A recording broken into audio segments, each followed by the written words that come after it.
पिन्नावल हॉटेलमधला हा आमच्या 5व्या दिवसाचा ब्रेकफास्ट आहे.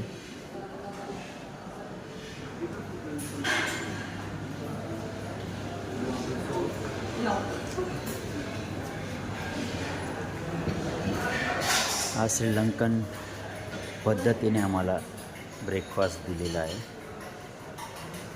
कोकोनट चटणी आहे, रेड राईस आहे, इंडिया अप्प याला म्हणता. हे सर्व पदार्थ प्रकारचे बनवलेली आहे. इथे ऑमलेट बनलेलं आहे.